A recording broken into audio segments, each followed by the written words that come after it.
You know what that sound means? It's another episode of Game for a Movie where we ask, are you game for a movie? My name is Mike. I will be your host this evening. Honestly, this may be one of the best horror movies I've ever done. One of the best, worst ones, obviously, because we are a bad movie podcast.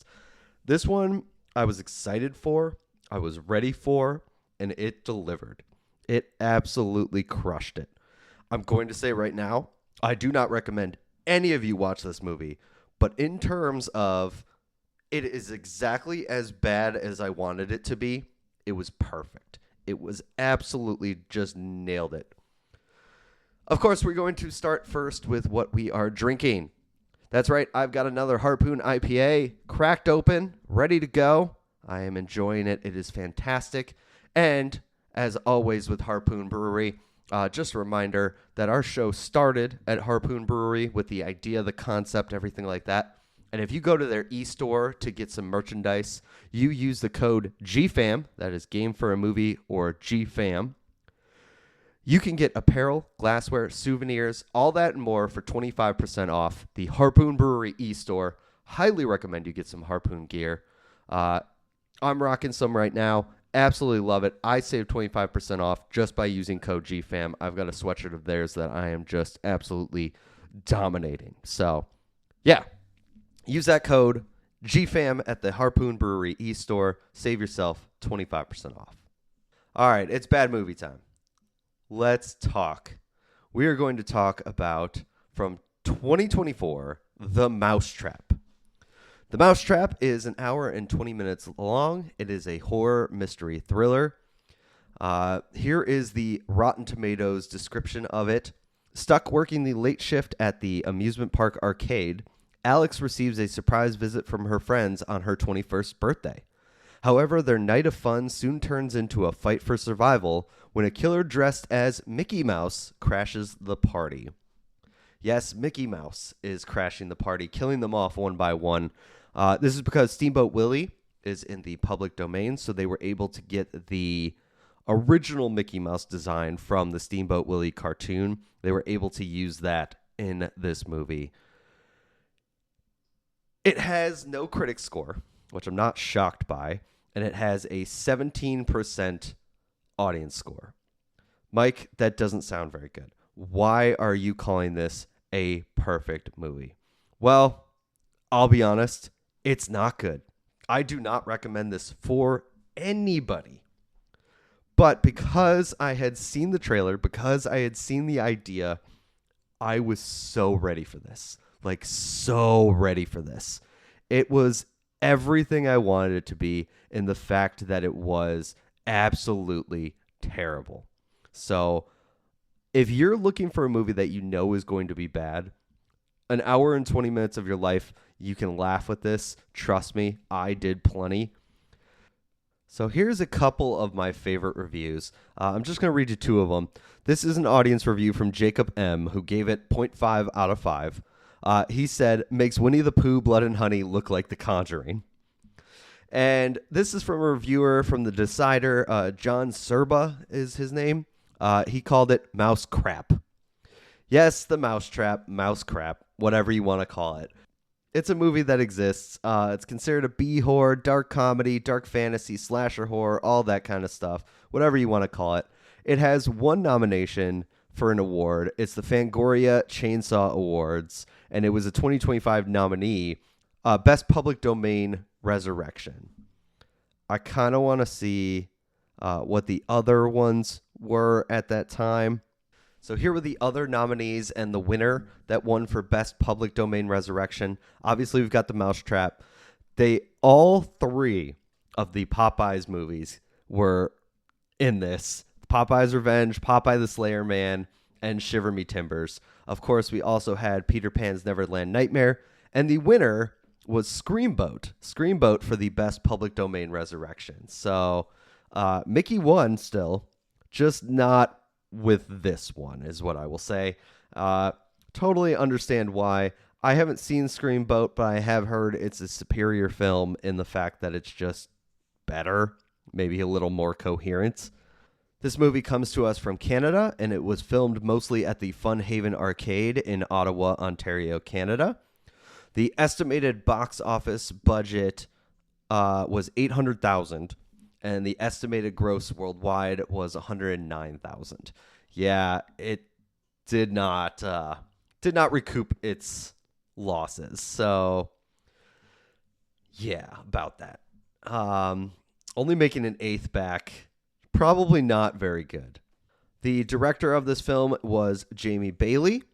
Jamie Bailey doesn't have a lot of movies to his name, so if you don't know who that is, it's okay. Trust me, you probably have never heard of some of their other movies. Jamie Bailey was a producer on this film and was working with the other producer who was also the writer, who also was, of course, Mickey Mouse. That's Simon Phillips.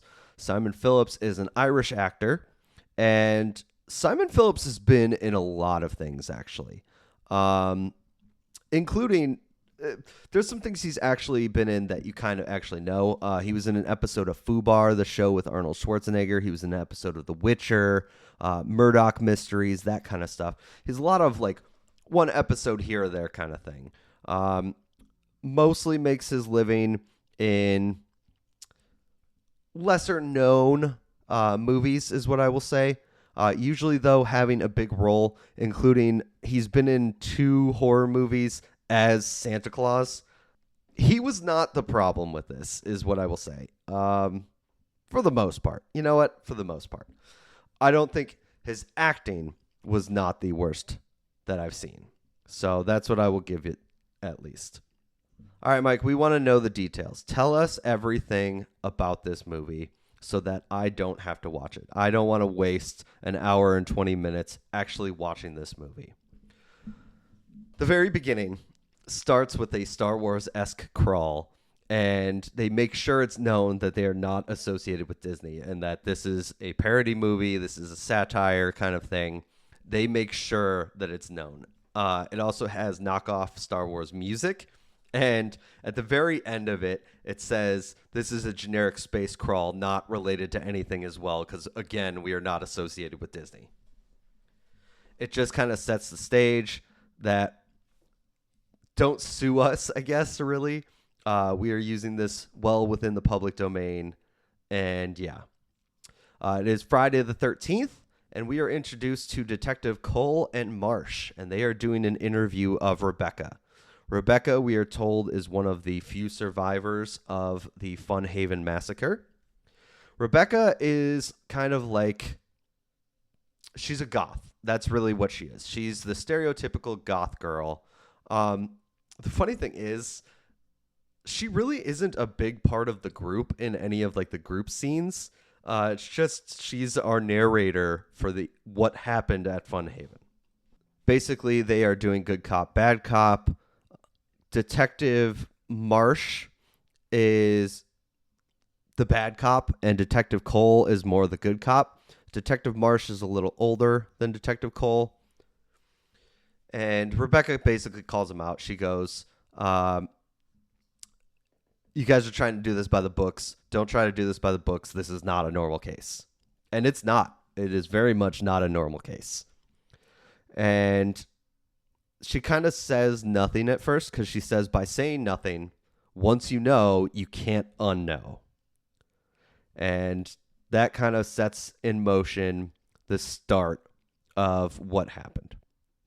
And these credits start playing over Steamboat Willie and some like horrible butt rock music that's trying to like sound scary.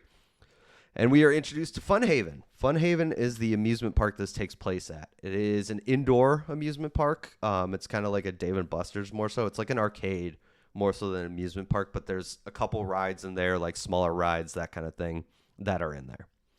There's lots of close-ups of arcade games for the beginning. Like it's just kind of showing people at arcade games or like the arcade games themselves. It's a good like 30 to 40 seconds where you're just kind of like, is this, it's still just showing us Fun Haven. Okay. Yeah. There's a kid who his knee is bleeding. And so he is being fixed up by our main character, Alex. Alex is played by Sophie McIntosh. Another one, you probably don't know her from very much of anything. And so she's fixing this kid up. And we also meet Jaina.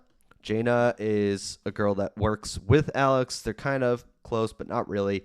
Jaina is the popular girl, phone constantly blowing up, constantly has a date, that kind of stuff.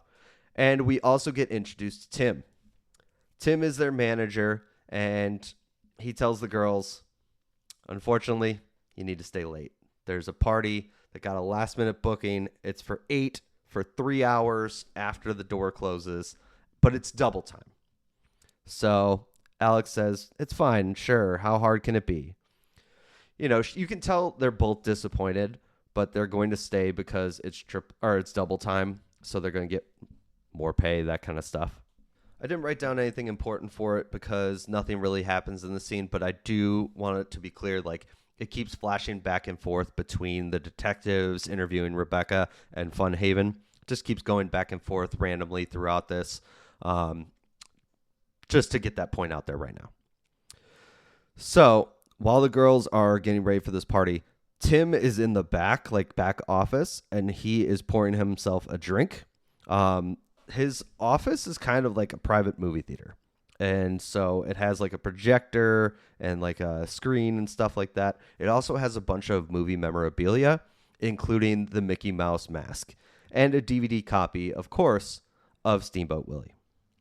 So he picks up the DVD, puts it on, starts running through the projector, I guess. I don't know why. That makes no sense, but it does. So it's very obviously a DVD. It's very obviously a projector. Somehow, some way, it just happens to work. So he starts watching Steamboat Willie. As he's watching it, he hears a creepy laugh behind him, and he kind of gets spooked. And he was pouring himself a drink. He spills his drink on an exposed wire. I thought this was going to be more important. It was not. No. So he stands up and gets closer to the screen, and he starts hearing evil Mickey, who is calling to him. And then Mickey says, do you want to see what I see? And Tim kind of shakes his head. And this is where, then he looks at the mask, and this is where our Mickey comes from. So originally my thought about this was that it was going to be he stepped on the wire or something like that because it was sparking, and that kind of stuff. And I thought, okay, this is what was going to happen. No, he just hears an evil Mickey and becomes obsessed with Steamboat Willie and just wants to be Mickey, I guess. So we go back to the girls, Jaina and Alex. Jaina is smoking weed while Alex is cleaning the tables. And you can tell now that Jaina kind of has something's going on. She's playing nice, and she wants something from Alex. What she wants is she wants to pop out and go see a guy. And, the horizontal squeaky on the bed kind of thing. Alex kind of sees what she's doing and knows that she won't come back. She still says that Jaina can go anyway. So Jaina, so happy that her best friend Alex let her off the hook, she goes off to meet with this guy. So Alex is all by herself waiting for this party that still hasn't gotten there yet. So she starts playing some of the games, but it's very obvious she's not playing any of these. It's the demo screen kind of thing, where it's just kind of showing you how the game is played. She's not actually playing any of them. She's just kind of jumping on the gun shooter game, but not actually shooting anything. And then her game playing is interrupted by the main phone ringing behind the front desk. So she goes to answer the phone, but nobody says anything. So it's clear to her that somebody's on the line, but not that they're saying anything. She hangs it up. No problem. All of a sudden, the Steamboat Willie whistle song, the song that plays in Steamboat Willie. I don't think I would get sued because it was included in the movie, but I'm not going to whistle it for you because I think you know what I'm talking about. It starts playing over the loudspeaker. So she starts to go looking for the source. And this is when we see Mickey for the first time, and he is messing with some chains. And she's kind of just what the fuck? Like, what the hell's happening kind of thing. And Mickey is wearing a black and red hockey sweater and then the Mickey mask. This is important for later, so I just want to make sure I get this out there now. This is the important thing. It's the black and red hockey sweater. So she's kind of weirded out by the chains and the Mickey, so she runs away. And she runs into the party, which is a group of her friends. And they're throwing her a surprise party for her birthday. Mind you, it's 2 weeks early. So it actually is like a surprise. She's not expecting any of this at all because it's 2 weeks before her birthday. And in this group also is Jackie. It's her birthday before Alex's even, and they're still doing this surprise party. So here is our main group of characters. We've got Alex, Jaina, we've got Tim, who is Mickey, and then our group of friends are Ryan, Marcus, Gemma, Paul, Jackie, Rebecca, Marie, and Danny. These are the important ones to know. A quick rundown of everybody's characters. Paul and Jackie are a couple, and they're just constantly like wanting to have sex with each other. They can't keep their hands off each other.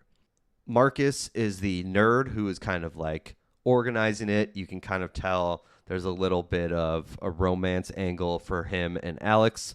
The person who's taking credit is Ryan, who is the captain of the hockey team. The hockey team wears black and red hockey sweaters. Rebecca, I told you before, is our goth girl. Marie and Gemma are just kind of there as like eye candy. Both of them don't really have a lot of personality. And then Danny. Danny, we don't learn a lot about, but he's kind of Marcus's friend, and he just wants to like smoke weed and do his own thing. So that's kind of the quick version of who these people are. Yeah. We learned they wanted to have the party there because Marcus, who's been friends with Alex since forever, she kind of said something when they were younger about always having their birthdays at Fun Haven. And so that's why he wanted to do the surprise party there. So that group of 8 that booked last minute, yeah, that was for her surprise party. So there's no actual kids or anything like that. And great, cool. This place also has booze, so Alex is able to get everybody drinks and everything. And they give her the cake. And of course, the cake has boobs because Paul picked it. Paul is like the horn dog with Jackie. After they kind of eat a little bit of cake, I don't actually know if I saw anybody actually eat any of it, but they all got a plate and cake or whatever. They leave the knife in the cake, and they walk away to go play a drinking game at the Papa Shop. Now we go back to the detectives, and they're asking Rebecca why the group split up, why they walked away from each other. And Rebecca goes, well, you know how these groups go and everything like that. Dominant personalities are going to butt heads, or when they have feelings for the same girl or whatever, you know, that kind of thing. So Danny and Marcus are kind of off to the side. Ryan, being the uber competitive person he is, of course, gets the basketball first and keeps missing. And he's terrible at basketball. Apparently, he should just stick to hockey. He's terrible at basketball, misses, and he yells fuck every time. And it's just kind of like, as Danny and Marcus are kind of talking, literally you just hear Ryan in the background, fuck, fuck, fuck. Just all this time over and over and over again. Paul is talking with Marcus and Danny and is explaining that it's obvious that Ryan is looking to get Alex drunk because he wants to score. Marcus obviously likes Alex and doesn't want that to happen. So this is kind of where you see the butting of the heads and why the group splits up. Paul then gets a text message, but really it's a voice message from Jackie. And he plays it, and it's literally Jackie just like, come find me. You'll get what you're looking for. And he plays this in front of not only Danny and Marcus, but also Gemma and Marie are there as well, and they all hear it.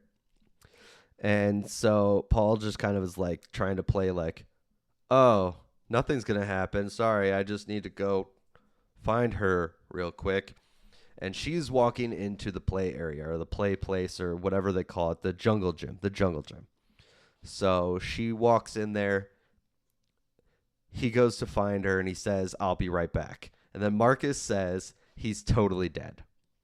And the two girls, Gemma and Marie and Danny, are like, what's going on? And he explains like the horror movie I'll be right back rules. And they just go with like, you're obviously a serial killer. So the girls walk away. This is probably like one of my favorite throwaway things that they talk about is like the I'll be right back rules kind of thing.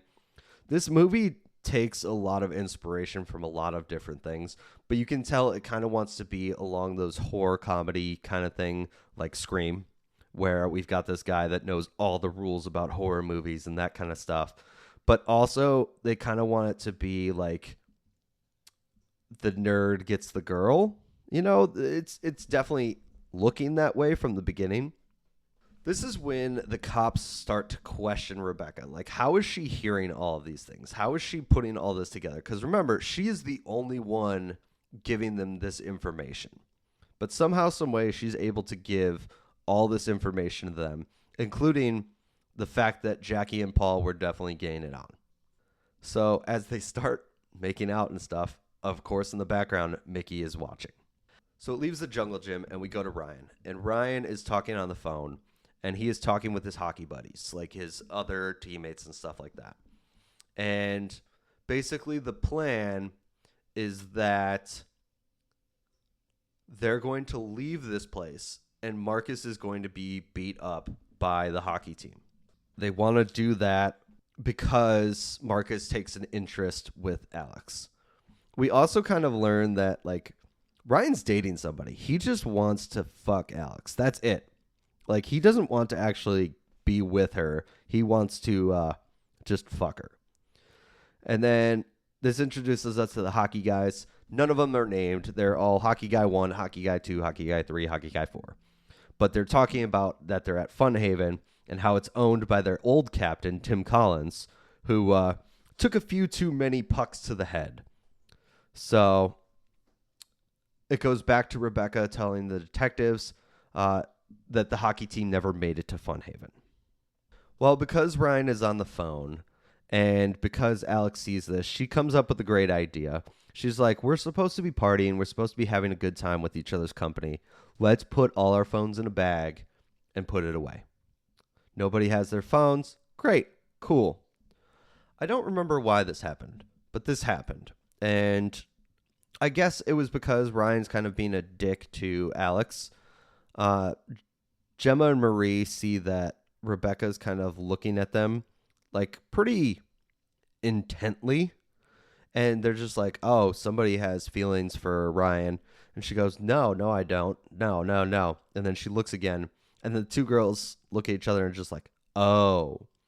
So Rebecca is also kind of interested in Alex. Yeah. So that's... It's never really a big deal in this. It's just kind of throwaway thing where it's cool. Yeah. Okay. You're interested in her. Got it. Okay. So there's 3 people that are interested in Alex now.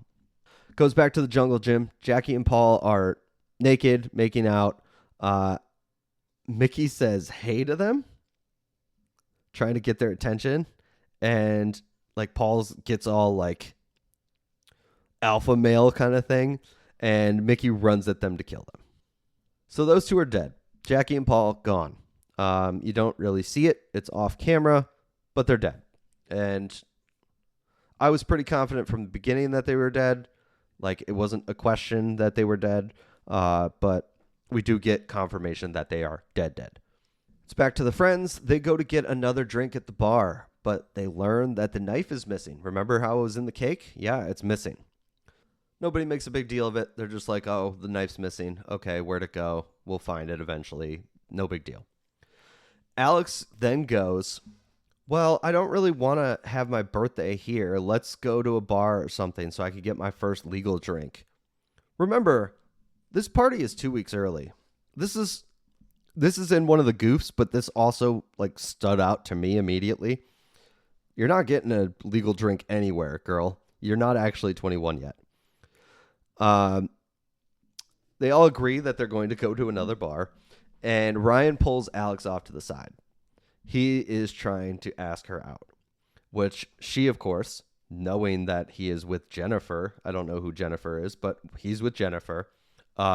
She calls him out. And Ryan just doesn't understand. He doesn't seem to understand that, like, it's him that turns people off. And so he kind of is just not meaning to be, but he's like an uber competitive douche at this point. He's just like, oh no, I only care about you, really. Like, I only care about you. Yeah, yeah, yeah. He's also drank the most out of anybody at this time. So that's another thing that's not helping. Rebecca grabs the bag of phones. They head towards the exit, and they see that the door is chained shut. From the inside, chains wrapped around the door. They aren't getting through that way. The group assumes that it's Paul and Jackie. They're pulling a prank. And they also learn that their phones that they left in the bag, those have been replaced with toy phones. They are not the actual phones anymore. And then the loudspeaker comes on, and it plays Jackie saying, "Come find me. You'll get what you were looking for," which they think means the key to the escape and their phones and everything like that. But it's obviously the same message that she sent to Paul earlier, just being played over the loudspeaker. It played in front of Gemma and Marie, and yet neither one recognizes it. It also played in front of Danny and Marcus. Nobody recognizes this message because it's obviously the like recorded voice message. It's not actually her talking on the thing. Well, instead of trying to like play their game, they try to go to the fire escape. But it's also locked. This is the area where Alex saw Mickey earlier. Again, she's kind of thinking, now especially, she goes, there's, like, remember, she saw Mickey. She knows that somebody is dressed like Mickey Mouse there. But she kind of thinks now, I guess, I'm putting thoughts into her own head, but she kind of thinks like this is just Paul and Jackie. They're making a game, that kind of stuff. They're doing a prank, whatever. So Alex offers free drinks for the night. Like, she'll buy all the drinks to whoever finds the couple first. So the group kind of splits up, goes their own way to find the couple. And it's a game for them and everything like that. That's why they split up. But Marcus takes this as a chance to talk to Alex. And they're talking a little bit, and she kind of like, in not hidden words, tells him that he needs to go for what he wants. Basically, she was saying that she doesn't like Ryan that way, but she likes that he goes and gets what he wants. And I like that. And then Marcus kind of says, well, can I give you your real present now? And she goes, yeah. And they walk off. All right. So before the bloodbath commences, besides our murdered couple already, I'm going to take a quick break. And I will be back with the bloodbath that is the mousetrap as we get to some of the more fun and unbelievable things. All right, we're back. So, remember the couple? They're dead. Yeah, they're dead. They died in the jungle gym, and the group is looking for them. Marcus and Alex are together. Ryan's on his own. Gemma and Marie started together, but they're kind of split up, and Rebecca's on her own, and Danny's on his own. I always forget Danny, because Danny kind of disappears partially through this. Like, he you think he's going to be a bigger part, and then all of a sudden he's just not there anymore. So Marcus is taking Alex to give her her present. Ryan is in the jungle gym, and he kind of sees, like, a splatter of blood. Not a lot, but a splatter of blood. And then he runs into Mickey. Mickey, wearing the black and red hockey sweater, he thinks is one of his hockey buddies. And he's like, oh, good call, wearing a mask. Yeah, this is a great idea. You know, go mess up that Marcus guy. Yeah.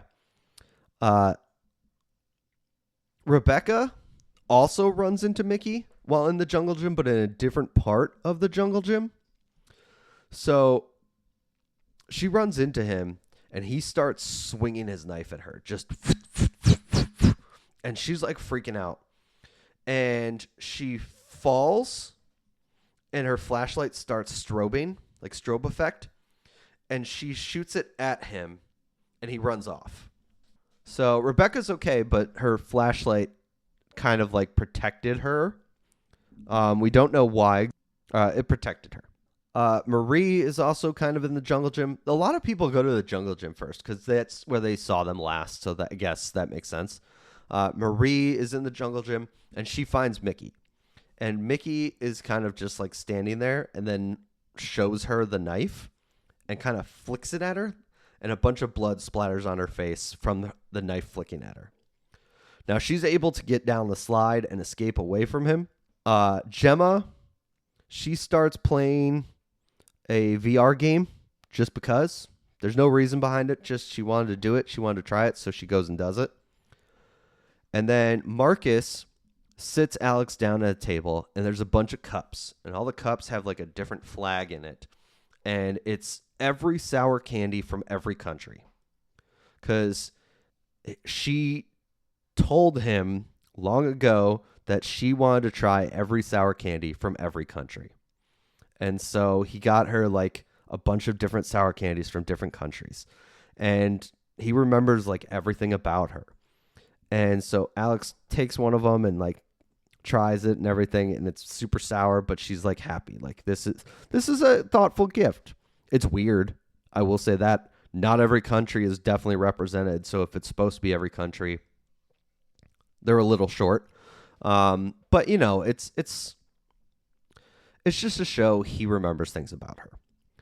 Alex asks for a birthday wish. And Marcus is like, of course, yeah, you can have a birthday wish. And she tells him to ask her out. And he's about to do so. He's going to ask her out. This is finally going to happen. Marcus is finally going to get together with Alex, probably. Well, they get interrupted by Marie because Marie is hysterical. She's just like, she thinks it's Ryan that's doing this because he's wearing his hockey sweater. So they go and get out of there. They're basically like, we're going to go to the office. We're going to turn off the music. We're going to turn on the lights, find everybody, get out of there. So Alex goes to the office by herself, leaving Marie and Marcus together at the table. Alex tries to log into the computer, and it's just playing Steamboat Willie over and over and over again, just like the same scene of Mickey over and over again. So now she's like, okay, we need to call somebody. We're going to try the landline. And Mickey picks it up, and he says they are going to play hide and seek. This is going to be game time now. They're going to play hide and seek. Now it goes to the bar where the hockey guys are. And they're like, okay, we haven't heard anything from Ryan in a while. Let's just go to Fun Haven. Let's go beat up Marcus, and then we'll come back to the bar and drink. Because the one guy is like, well, why are we waiting for him here? And the other guy's just kind of like, well, you know, he's gonna come here after. They're going to another bar, everything like that. And he goes, but I don't want to get kicked out of this bar. So they go, oh, cool, good idea. Let's go to Fun Haven. As they stand up to go to Fun Haven, Mickey enters the bar. And he is wearing a hockey sweater, and he doesn't say much of anything. They think it's Marcus for some strange reason. I have no clue still to this moment why they think it's Marcus, but they think it's Marcus. So the guys go to attack him with hockey sticks. Like they have their sticks with them. So they go to attack him, and he is able to disarm one, and then he's able to beat all of them up with just one of the hockey sticks. Like he just I think they thought they were trying for like Kingsman, you know, where the manners maketh man scene, where it's just one person just locking the door and like beating the shit out of four people at the same time. It's nowhere near as cool. It's a lot of fight choreography that doesn't hit. Like it's very obvious. He like swings at him and the other guy's already moving to the side to like avoid getting hit. It's that bad. Like you can tell as it's happening, it's that bad. So the hockey guys, we don't know if they're dead or not, but they're not making it to Fun Haven. That was the important thing of this situation. We have no clue. They might be dead. They might be alive. Who knows? The thing that was important is they're not making it to Fun Haven. Goes back to Fun Haven. And Danny, our resident smoker, is he went to go smoke in the roller coaster, and he fell asleep. So he's just sitting in the roller coaster asleep. Mickey shuts the bar down on him and then starts the ride. So Danny wakes up because obviously the ride is going now. And then we see the rest of our gang. The rest of our gang, they run to the fire exit again. So this is Marie, Alex, and Marcus. Just the three of them, really. We don't know what happened to Ryan and Rebecca, and we don't know. Gemma's still playing her VR game. So I don't know. She plays for a while, I guess. I guess that's yeah. So the three, Marie, Alex, and Ryan, they run to the fire exit again, and Jackie and Paul's bodies are there. And there's a sign around them that says, "This game isn't for couples." Marie's pissed because she still thinks this is Ryan.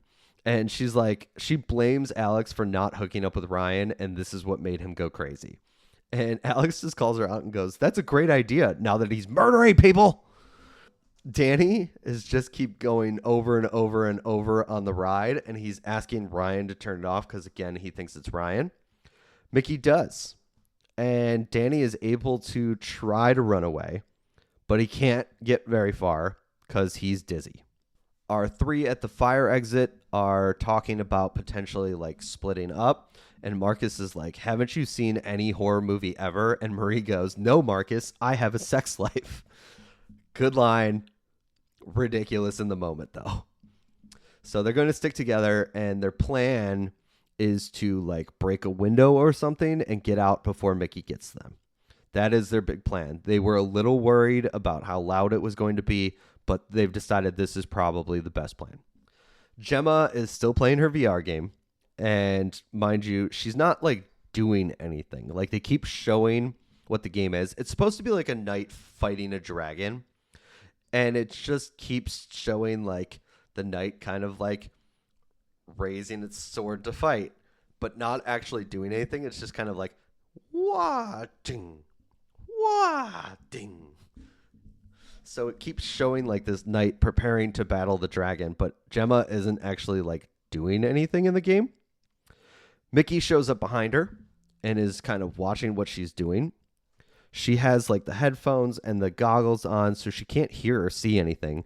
So Mickey is just kind of like toying with her from behind. I don't know why, but just playing with his food kind of thing. So this is the part where it's like Mickey is kind of just toying with his food a little bit because he leaves Gemma alive. Rebecca is alive. Danny's alive. Everybody is alive still except for Jackie and Paul. And maybe the hockey guys, but we don't care about them. The only one we have a question about is Ryan. We don't know either way. It's back to present day, and Rebecca is saying to the detectives how she was watching the CCTV and seeing that he wasn't going to laser tag. She thought that would be a good spot to hide. And this is where the detectives are just like, the CCTV footage, all of that, been wiped. You were the only one who said you were even anywhere near that. Why did you wipe it? It's Detective Marsh more than Detective Cole. Detective Marsh, the bad cop, he thinks Rebecca might have done this. Nobody knows, but he thinks that Rebecca might have done this. So she's in laser tag, and Danny happens to find her too. And she explains to the cops that she was able to survive in laser tag because of Danny. We don't get to see that scene right away. Marie, Alex, and Marcus, they go to the front, and they see that Mickey is outside. And then he says over the loudspeaker, "It's time, I'm coming to get you." So Marcus comes up with the idea at this point to run the fire alarm. Because at least if they can run the fire alarm, the fire department can get there and they can get them out. That's the thought anyway. And that's a good one. And they also think if they run the fire alarm, they can run up to the roof, and the roof only has like one way to it. So they can kind of like barricade themselves on the roof, at least to buy them enough time for the fire department to get there. That was the idea behind it. So Alex goes on her own to pull the alarm, and Marie/Marcus wait at the front. When Alex pulls the alarm, Mickey hears it and goes to laser tag. Don't know why he went to laser tag, but he went to laser tag. That was the idea behind it. Maybe that's where the system is that they can stop it. I don't know, actually. Marcus then tells everyone over the loudspeaker that they need to go to the roof. So everybody knows they're going to the roof. Alex is in the back after pulling the fire alarm, and she runs into Gemma. Gemma is finally done playing her VR game, and Mickey appears behind her and slits her throat. So Gemma's gone. Yeah. So we got 3 people dead now. Rebecca and Danny are trying to run out of laser tag because they saw that Mickey was coming their way. But of course, Rebecca trips. Mickey cuts her ankle, but she yells at Danny to run. She basically is about to like sacrifice herself so Danny can get out. But Danny, of course, grows a pair and is going to try to fight Mickey. But remember, Mickey can teleport and Danny can't. And he's also high. And he's also still kind of a little dizzy from the roller coaster. So Mickey teleports, appears behind him, and stabs him straight in the head. Like straight through the head. Alex was able to get past wherever Mickey was with Gemma and is able to reconnect with Marcus and Marie. And this is where she finds out that he can teleport. So he tells them that he can teleport. Rebecca, who's still stuck in laser tag because her ankle got sliced up. So like she probably doesn't have an Achilles tendon right now. She's just a sitting duck. But Mickey somehow got distracted, I guess. So he goes after the 3 of them. But guess who comes back in the picture? It's Jaina. She's looking a little disheveled. She definitely just had some good sex with whoever this guy was. She is coming back to help Alex clean up the rest of the stuff. Like the party's probably over. She's coming back to help. So she gets to the door. She tries to open it. It's chained from the inside. And Alex is trying to like tell her to like turn around and get out of there. But Mickey teleports behind her, stabs her multiple times in front of Alex. And Alex like falls to her knees with Jaina sliding down bloody and is like crying. And this is like Mickey makes fun of her crying. It's really kind of goofy, but like a little sadistic, honestly. So Alex then goes back to Marcus and Marie, and they're holding items at Ryan, like weapons kind of at Ryan. And Ryan is awake. He had passed out, and that's it. That is what happened. Ryan, he was perfectly fine because he passed out from drinking too much. And they're trying to explain what's going on because it's becoming obvious that yeah, he doesn't know what's going on. So they're going, there's a man dressed as Mickey Mouse killing people. And then another person's like, and he can teleport. Like they say it just like that. Where it's just, Mickey Mouse is killing people and he can teleport. While they're interrogating Ryan, Mickey grabs a wrench. And Ryan's just kind of like, guys, it's fine. It's my friends. They're going to rough Marcus up a bit. They took it a little too far. I'll tell them to stop. And so he sees Mickey and he's like, cool, I'm going to talk to them and basically tell them to stop. So he goes to talk to him thinking that it's a teammate. He walks up to him and he gets absolutely just cold cocked with the wrench and knocked out again, pretty much. Not exactly, but pretty much. Alex flashes a flashlight at him, and this sets him off. He starts running towards them, running, not teleporting, running. And Marcus is able to like grab a baseball bat, and he hits Mickey. Ryan is trying to like hold him down so Marcus can go to town like beating him. But Ryan gets his ankle beat in with the wrench. So now he's fallen off. Marcus can't hit him anymore, and Mickey teleports away. So how was Ryan, half of Ryan, able to like hold him down so that Marcus could beat him? That's what they're trying to figure out now. Well, they realize it's the light that hurts him because it traps him. He's not able to teleport away because he's trapped in the light. So they are coming up with a plan to get him. And the line is said, a game of cat and mouse where the only way to win is to catch that goddamn mouse. I love it. Great line. Terrible line, but great line. So the plan is to get a light on him that is out of reach, where he can't like make it go away or anything like that. And so this is the plan. That's the plan. They're going to put a light that's out of reach that's going to trap him. So then they can hold him down and just like beat him senseless, knock him out, kill him, whatever they need to do to get rid of this mouse. So that is their plan. It's back to the detectives, and the detectives are just like, you were found in laser tag.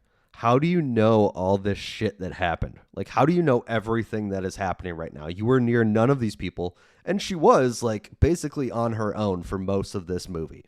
The only real time she's dealing with people are in the beginning, before people start getting killed, and when she is working with Danny. She says basically that maybe a paramedic told her. Okay, whatever. I mean, I don't really care. The detective scenes are miserable. That's what I'll say. Those are absolutely miserable because it's just ham it up detectives, because one is like so goody two shoes and the other's just like, I hate you just because I'm told to hate you. And Rebecca just knowing everything about everything, even though she's seen none of these. So Alex is waiting for Mickey in the jungle gym. And like Mickey's just like, okay, cool, I'm ready. Like he's hanging at the bottom floor. They're all kind of like above him. And Alex then shines this light on him and turns it on, and it's facing him. And she makes it like strobe. He's stuck in this light. He can't move. So as he's stuck there, Marcus and Ryan, like they go one at a time. Like they run by, hit him, run by, hit him, you know, where he can't get them. And they're able to get him to his knees. And so they're holding him down, and Alex comes down from the top of the jungle gym and is like ready to like do the killing blow. And she's like monologuing about, how dare you do this? Well, we came up with this plan. We are going to trap the rat. We're going to kill him, that kind of stuff. And then he starts creepy laughing. Like super creepy laughing. And then he kind of just like jolts forward, not getting up off the ground, but just kind of like a little jolt thing. And he's able to turn the lights off.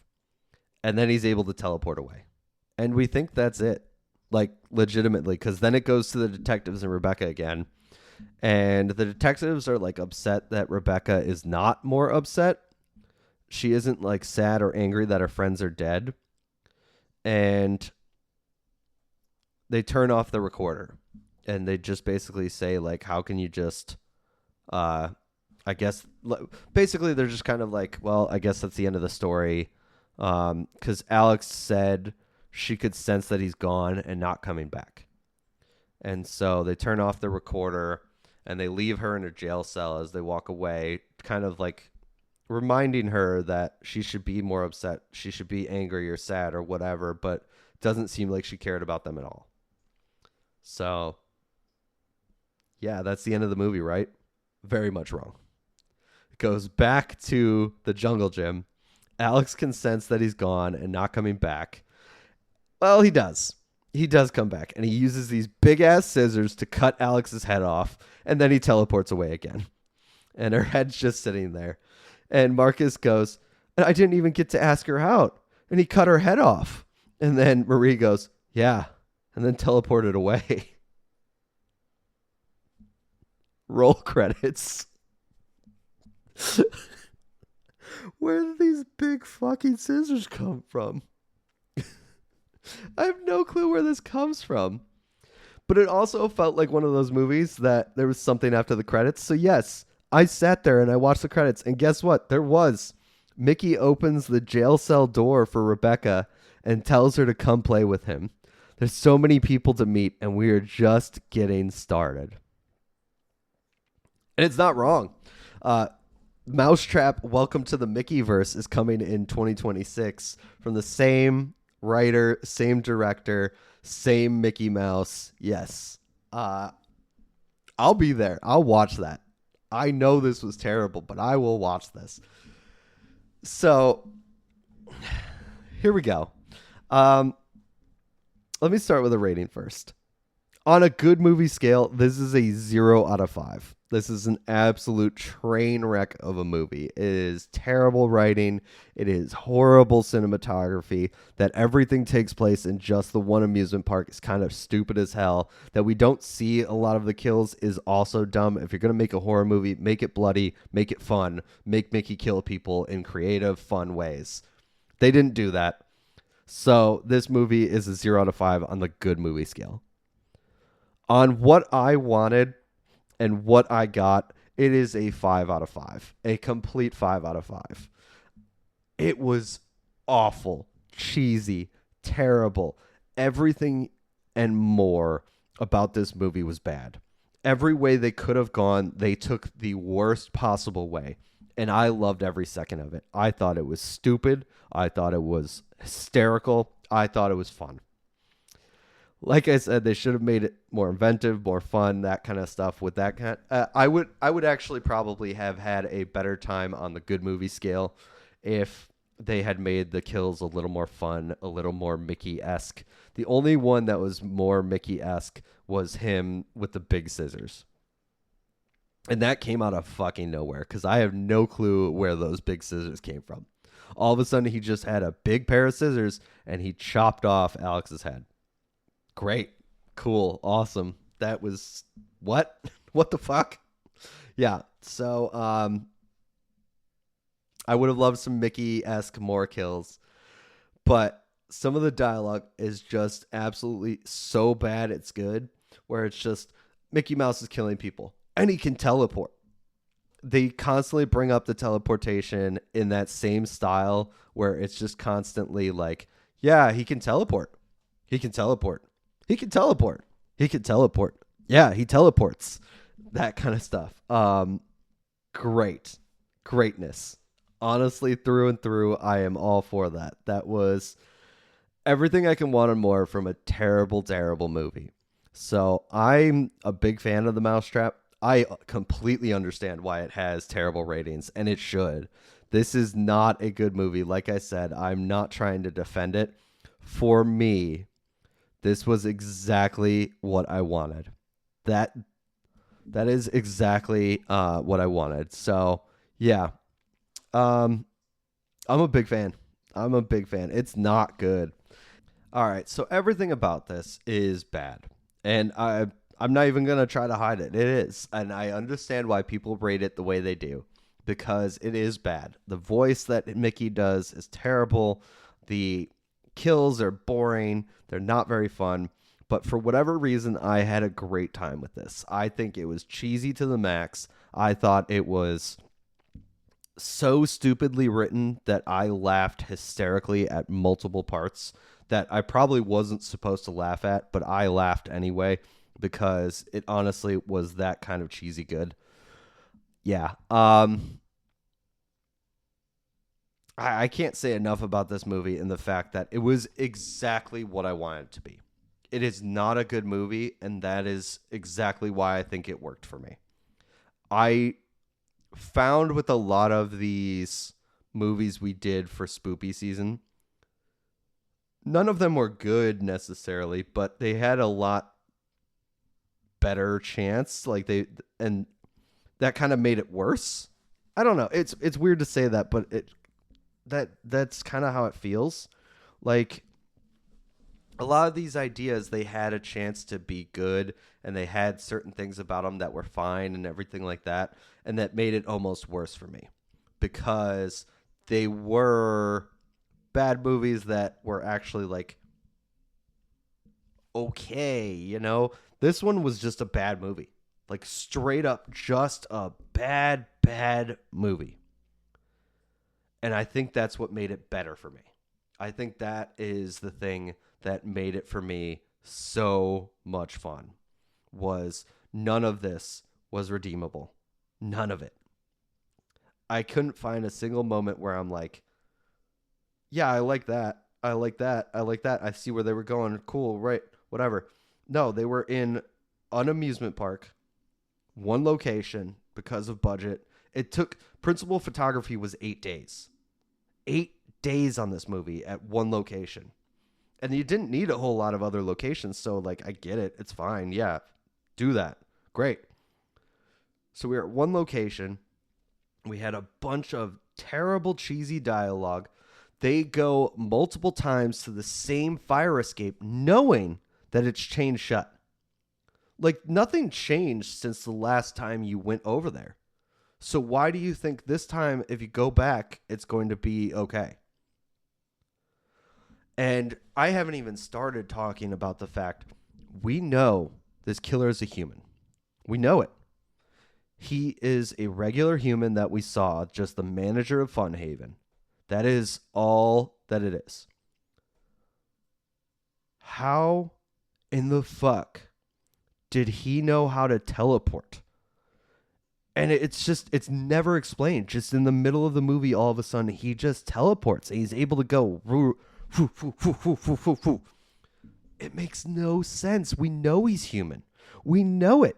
We know who the killer is right off the bat. Yet he is able to teleport somehow? Okay. Sure. Great. I'm here for it. And flashlights hurt him. Cool. I played a video game like that. I think a lot of people have. Alan Wake was a great game. You have to stun him with the light before you're able to kill him. Cool. That's an interesting idea. I like it. I mean, you stole it off the video game, but I like it. Cool. Whatever. Yeah. Yeah. God damn, this movie. Like I've said multiple times, this is a bad movie. I am not recommending it for any of you. Do not watch this movie unless you really want to. Apparently Screamboat is better. Do that. Save yourself some time. Go watch Screamboat. I don't know what the let's see if I can pull it up real fast. Screamboat. Let's see. Come on. This is from 2025. This one is an hour and 41 minutes, but it's a 79% audience score. So that's definitely a better Mickey Mouse inspired kill movie. So do that. Go with that. That also stars David Howard Thornton, who is Terrifier. He's Art the Clown in Terrifier. He is the Grinch in You're a Mean One. Like, this is an actual pedigree movie. So if you want to see Mickey killing people for a better movie, you probably should watch Screamboat. If you are morbidly curious and want to watch a terrible version of Mickey killing people, do The Mousetrap and laugh your ass off like I was. So yeah, that is The Mousetrap. Incredibly awful movie that I had a blast watching. So, like I said, on the good movie scale, it is 0 out of 5. It is 0. 0, 0, 0. I would give it negative if I could, but a 0. Absolute 0 out of 5 on the good movie scale. On my personal having fun with a stupid movie scale, it is a 5 out of 5. What do we want to call it? Let's give it 5 out of 5 strobing flashlights. Yeah, perfect. Great. So yeah, The Mousetrap, do not do it to yourself, but if you have even the tiniest bit of curiosity, just know it's going to be bad.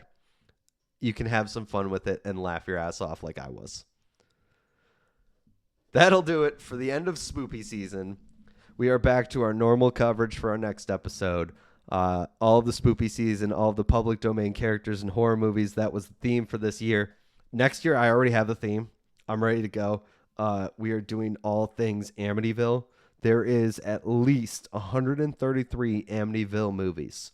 We are going to find 5 of the worst, 4 of the worst, whatever, however much I can commit to. We are going to do Amityville, terrible Amityville movies.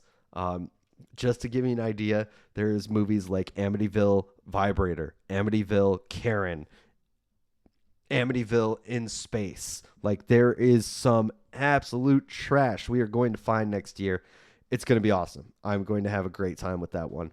I love Spoopy season. I'm glad that I was able to bring you 4 episodes for Spoopy season. I know it's like November 10th while I'm recording this, and I didn't make my Halloween deadline.